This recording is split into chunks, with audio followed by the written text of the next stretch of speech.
오늘 함께 나눌 말씀의 제목은 깨어있는. 반갑습니다. 주님이 여러분을 사랑합니다. 주님이 여러분을 정말로 사랑하십니다. 오늘 우리가 함께 읽은 말씀 속에 몇 가지 짚고 넘어갈 게 있어서 시작하기 전에 짚고 넘어가려고 합니다. 성경이 기록된 시기는요, 아주 과거죠. 최소 1500년보다 이전, 1900, 1700년도 이 정도 이전이고, 우리가 예수님이 사역하셨던 시기에서 최소 200년 사이에 신약 성경이 다 기록되었을 거라고 추측하고 있습니다. 그래서 지금으로부터 대충 잡아도 1600년, 1700년 전이니까요. 지금도 여전히 남성 중심 사회가 만연하고 성차별이 아직도 있죠. 근데 그때 시대에는 더욱 당연한 거였고, 여성은 재산으로 취급하던 시기라서 언어가 조금 남성 중심적으로 쓰여 있습니다. 그래서 오늘 읽은 말씀 중에 5절에 보면 너희는 다 빛의 아들이요 낮의 아들이라 라고 되어 있는데, 이게 사실은 자녀, 남성과 여성을 다 포함하는 말입니다. 그때는 그냥 남성의 언어로 쓰면 사람이라는 뜻으로 썼어요. 그러다 보니까 직역하다 보니까 아들 이렇게 번역을 했는데, 실제로는 빛의 자녀다 이렇게 보면 됩니다. 해산의 고통 부분도 혹시 조금 불편하신 분들이 있었을 수 있는데, 이건 말 그대로 갑자기 찾아온다라는 걸 강조하기 위해서, 그 시대에는 지금이야 알잖아, 언제쯤 출산한다, 언제쯤 출산 예정일이다 이렇게 하고 대충 10개월이고 사람마다 약간 차이가 있다라는 걸 대충 알지만 그때는 몰랐잖아요. 그러니까 정말로 어느 날 갑자기 고통이 찾아오고 출산을 하는 거예요. 그러다 보니 그걸 강조하기 위해서 이렇게 썼습니다. 이거 두 가지를 짚고 넘어가고 오늘 말씀을 시작하도록 하겠습니다. 오늘 말씀도 사실 저번 주 말씀에서 이어지는 겁니다. 하나님께서 우리를 사랑해. 그러니까 우리가 서로 위로하고 함께 힘을 내야 돼. 근데 문제가 있어. 항상 문제가 있지. 어떤 문제가 있냐면, 하나님이 언젠가 우리를 반드시 구원해 주실 거고, 세상의 모든 차별과 억압을 없애실 거고, 고통을 해결해 주실 건데, 그때가 언제인지 아무도 모른다는 게 문제입니다. 아무도 몰라요. 근데 그래도 걱정하지 말라고 합니다. 죄송해요. 혀가 막 꼬이네. 그래도 걱정하지 말라고 말하고 있어요. 왜냐하면 우리는 이미 하나님의 사랑을 알고 있기 때문에 걱정하지 말라고 합니다. 그때가 이르면, 옛날에는요, 구약 성경에는요 이렇게 되어 있어요. 그때가 되면 다 심판받을 거야. 그래서 누가 하나님 뜻대로 살았는지, 누가 하나님의 뜻에서 어긋났는지 하나님께서 구분하시고 심판하실 거야. 그때가 오기를 간절히 기다려야 돼. 그러나 그걸 또한 바라지는 마. 너희도 구원 못 받을 수 있어. 이렇게 말을 했습니다. 그런데 신약에 와서는 하나님께서 우리와 똑같은 모습으로 이 땅에 오셨고 우리 모든 죄를 대신 지고 십자가에 달리셨어요. 그리고 이렇게 말합니다. 믿기만 해. 올바르게 살았어? 아니야? 따지지 않을게. 그냥 믿기만 해. 내가 너희를 너무 사랑해. 그러니까 그냥 믿기만 해. 그러면 내가 다 용서해 줄게. 그 책임은 내가 다 질게. 라고 해주셨다는 거예요. 그래서 오늘 읽은 말씀에 쭉 보면요, 너희는 빛의 자녀다 라고 말하고, 그리고 나서 6절에 우리는 다른 이들과 같이 자지 말고 오직 깨어 정신을 차릴지라 라고 하고 있어요.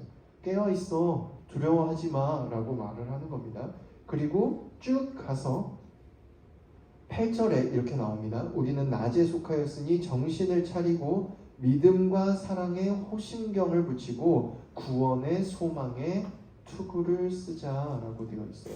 호심경이 뭐냐면요, 청동거울을 요즘 드라마들에서 자꾸 얼굴 비춰보는 데 쓰거든. 근데 원래 청동거울은 얼굴을 비춰보는 거울이 아니에요. 왕들이나 제사장들 혹은 장군들이 갑옷을 입을 때 가슴에다 이렇게 덧대가지고요, 반짝반짝거리게 만드는 보호구입니다. 장군이 여기 있고 내가 제일 높은 사람이야 라는 걸 보여주기 위한 도구인 동시에 화살 같은 걸 막아주기 위한 도구예요. 갑옷 위에다 이렇게 입는 겁니다. 그걸 거울이라고 했어요. 반짝거리니까. 청동으로 되어 있고 그걸 가슴에 붙이고 보호하고 투구를 써서 보호해라라고 말하고 있어요. 그런데 보호하라고 하면서 9절에 이렇게 말합니다. 하나님이 우리를 세우심은 노하심에 이르게 하심이 아니요 오직 우리 주 예수 그리스도로 말미암아 구원을 받게 하심이라. 예수께서 우리를 위하여 죽으사 우리로 하여금 깨어 있든지 자든지 자기와 함께 살게 하려 하셨느니라. 여기서 이제 깨어 있는 자라는 의미가 뭔지 알게 되는 거예요. 그전에는 깨어 있어 자고 있어 이렇게 말을 하니까 몰랐는데 깨어 있든지 자든지 누구나 다 구원해 줄게라는 말은 깨어 있는 자라는 게 뭐냐면 하나님 안에서 사랑을 실천하며 사는 사람, 죄악에 빠지지 않으려고 내 마음을 보호구로 잘 감싸고 내 머리를 잘 보호해서 내 생각과 마음이 나쁜 곳으로 가지 않게 하는 사람이 깨어있는 사람이라는 겁니다. 근데 덧붙이고 있죠. 마지막에 하나님의 사랑으로 깨어있든지 자든지 깨어있는 자거나 자는 자거나 모두 다 구원해 주게, 구원으로 이룰 수 있게, 구원받을 수 있게 해주려고 우리를 세우셨어, 우리로 예수님의 사랑을 전하게 하셨어 라고 말하고 있는 거예요. 저번 주에도 말했지만요, 여러분이 교회에 와서 얻어가는 것 딱 하나만 있으면 돼요. 하나님이 여러분을 사랑하십니다. 하나님이 여러분을 정말로 사랑하십니다. 어른들은 교회 생활을 한지 오래됐잖아요. 저도 마찬가지고. 그러다 보니까 여러분 입장에서 저도 어른이지, 그치? 네. 중학교 2학년이 저랑 20살 차이 나니까 여러분 입장에서 저도 어른이죠. 네. 어른들은 신앙을 가진 지 오래됐고 교회에 오래 다녔다 보니까 신앙 생활을 하며 지켜야 될 게 무엇인지를 알아요. 서로 간에 오해가 없어야 되고 서로 간에 다툼이 없고 더 내가 하나님께 집중하기 위해서 어떤 것들을 지켜야 되는지 압니다. 그리고 그걸 가르칩니다. 그러나 사실 그것을 해내기 위해서, 거기까지 가기 위해서 제일 먼저 돼야 되는 건 하나님이 여러분을 사랑한다는 걸 아는 겁니다. 그게 먼저 돼야 돼요. 그 다음에 신앙생활이 있는 거지, 신앙생활부터 있고 하나님의 사랑을 알아가는 게 아니에요. 하나님의 사랑을 먼저 알아야 신앙생활을 해나갈 수 있는 거예요. 하나님이 여러분을 진짜로 사랑해요. 실수할 때, 힘들 때, 지쳤을 때, 쓰러졌을 때, 혹 친구랑 다퉜을 때, 잘못했을 때 하나님이 여러분을 사랑하십니다. 여러분 곁에 있어요. 누군가 여러분을 괴롭힐 때, 지쳤을 때, 힘이 들 때 하나님께서 여러분 곁에 있습니다. 정말로 여러분 곁에 계십니다. 여러분의 마음을 헤아리고 계십니다. 알고 있습니다. 이것 하나만 알 수 있으면 여러분이 교회 다니는 의미가 있어요. 여기 와서 1시간씩, 2시간씩 시간 투자하는 의미가 있다. 그러니 두려워하지 말고 세상 앞에 당당히 살 수 있길 원합니다. 여러분이 지금 살아가는 삶은 하나님이 여러분에게 허락하신 거예요. 여러분 옆에 있는 친구의 삶은 하나님이 그 친구에게 허락하신 겁니다. 우리 각자를 보호하시고 함께하게 해주셨어요. 그리고 우리를 살아가게 해주셨습니다. 보호해 주신다고, 사랑한다고, 도와주겠노라고 말씀해 주셨어요. 혹 두렵고 지칠 때, 다 포기하고 싶을 때, 혼자 있는 것 같다고 느껴질 때가 있다면 그때 오늘 이 말씀을 기억하길 원합니다. 하나님이 여러분을 끝까지 사랑하십니다. 여러분이 잘 살고 있든 못 살고 있든 여러분을 구원해 주시기 위해서 이 땅에 오셨고, 저처럼 혹은 여기 있는 선생님들처럼 먼저 하나님을 만난 사람들을 세워주셨어요. 그래서 여러분들에게 말하게 하셨습니다. 하나님은 널 사랑해. 하나님이 널 사랑해. 여러분도 하나님을 만날 수 있길 원합니다.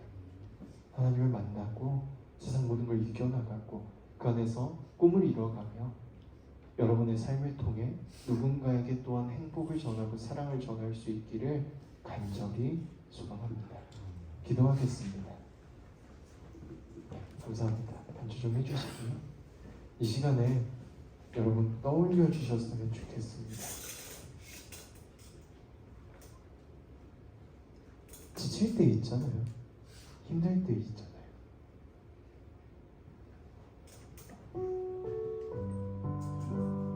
사실 저는요, 중학생 때 제일 힘들었어요. 다 포기하고 싶었고, 다 놔버리고 싶었고, 죽고 싶었거든요. 그래서 얼마나 힘든지 정확히 모르지만 저도 옛날 사람이니까 여러분이 힘든다는 걸 알아요.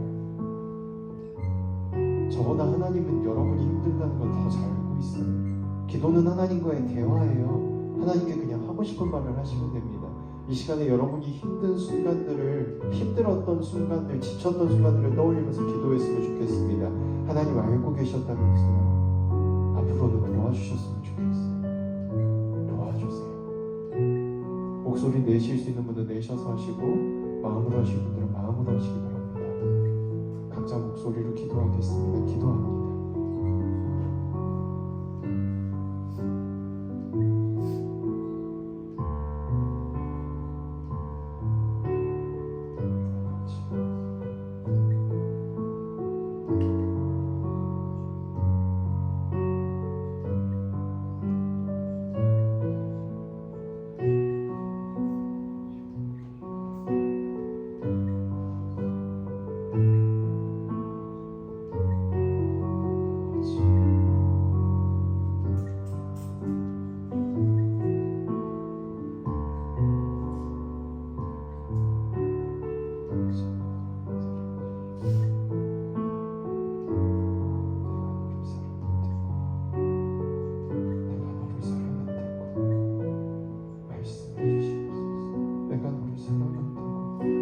사랑하는 딸아, 내 아들아, 내가 너를 사랑한다.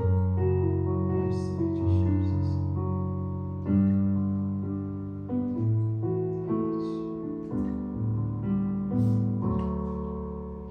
하나님 감사합니다.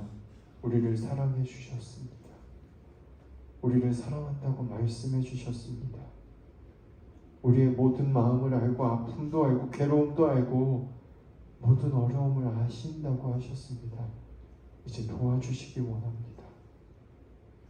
찾아와 주시기 원합니다. 혼자 외로워하며 괴로워할 때에 아무에게도 말하지 못해서 힘들어하고 있을 때 찾아와 주셨으면 좋겠습니다. 손을 잡아주시고 등을 다독여 주시며 사랑한다고 말씀해 주시면 좋겠습니다. 앞으로는 힘들 때 혼자 두지 마시고 찾아와 주시옵소서. 우리를 이끌어 주시옵소서. 다독여 주시고 위로하여 주시옵소서. 우리를 사랑해 주심을 믿으며 예수님 이름으로 기도합니다.